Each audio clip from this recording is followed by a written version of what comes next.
Le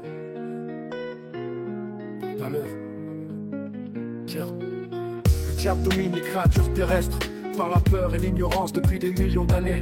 Il nous contrôle en semant des graines de pensée négatives dans les esprits pour occuper et contrôler la place. Puis il prend possession de l'espace qu'elle s'occupe. Le diable établit son emprise pendant que nous sommes jeunes.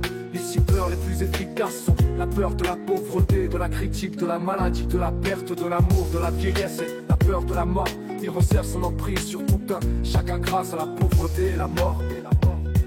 Il sème si habilement ses crânes dans nos esprits que nous finissons par croire qu'on en est nous-mêmes les créateurs. Il arrive à ses fins en nous faisant croire qu'il se tient juste à la porte d'entrée de la prochaine vie, attendant de nous réclamer après la mort pour une punition éternelle. Il sème si habilement ses crânes dans nos esprits que nous finissons par croire qu'on en est nous-mêmes les créateurs. Il arrive à ses fins en nous faisant croire qu'il se tient juste à la porte d'entrée de la prochaine ville, attendant de nous réclamer après la mort pour une punition éternelle.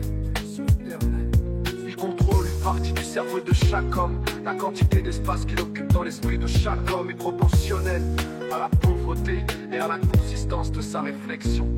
Il décourage délibérément les gens d'accumuler des richesses matérielles, car la pauvreté décourage les hommes de penser et fait d'eux des proies faciles pour moi. Il entend notre esprit par le biais des pensées qu'on croit être les nôtres. Les plus utiles sont la peur, la superstition, l'avarice, la cupidité, la luxure, la revanche, la colère, la vanité et la paresse. Par l'une d'entre elles ou par plusieurs, il peut entrer dans tout esprit, à tout âge, mais il obtient les meilleurs résultats quand un esprit est encore jeune, avant que son propriétaire n'ait appris comment refermer l'une de ses 9 portes s'il peut. Alors installer des habitudes qui laissent les portes ouvertes pour toujours. Il sème si habilement ses craintes dans nos esprits que nous finissons par croire qu'on en est nous-mêmes les créateurs. Il arrive à ses fins en nous faisant croire qu'il se tient juste à la porte d'entrée de la prochaine vie, attendant de nous réclamer après la mort pour une punition éternelle. Il sème si habilement ses craintes dans nos esprits que nous finissons par croire qu'on en est nous-mêmes les créateurs. Il arrive à ses fins en nous faisant croire qu'il se tient juste à la porte d'entrée de la prochaine ville. Il décourage délibérément les gens d'accumuler des richesses matérielles, car la pauvreté décourage les hommes de penser et fait d'eux des proies faciles pour moi. Il entend notre esprit par le biais des pensées qu'on croit être les nôtres. Les plus utiles sont la peur, la superstition, l'avarice, la cupidité, la luxure, la revanche, la colère, la vanité et la paresse.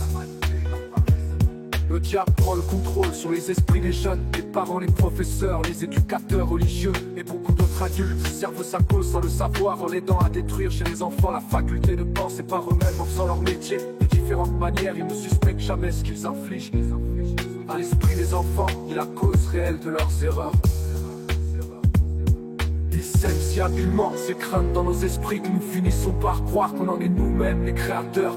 Il arrive à ses fins en nous faisant croire qu'il se tient juste à la porte d'entrée de la prochaine vie.